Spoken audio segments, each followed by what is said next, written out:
Comment éviter que ces scènes de violence ne se reproduisent? L'an dernier, lors de la finale de la Coupe de Belgique, des dizaines d'ultra-brugeois se sont éclipsés des radars. Ils ont entre autres vandalisé un magasin de bricolage et agressé leur propriétaire dans le quartier Ribeaucourt.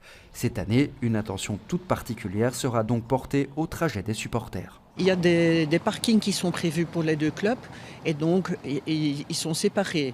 Il y a les supporters qui seront dans les tribunes. Donc il y a des tribunes spécifiques prévues pour le club d'Union et pour le club d'Anderlecht. Même chose pour les déplacements en métro. Donc il y a des arrêts spécifiques. Ainsi, les supporters de l'Union Saint-Gilloise sont invités à descendre aux stations Stevenberg ou Uba-Bruckmann. Ceux d'Anderlecht doivent se rendre jusqu'au Heysel.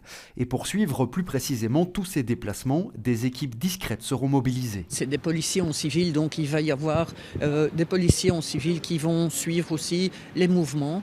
Et donc on a effectivement notre centre de crise régional qui sera ouvert. Et vous vous souvenez de la grande table où tous les partenaires se retrouvent autour.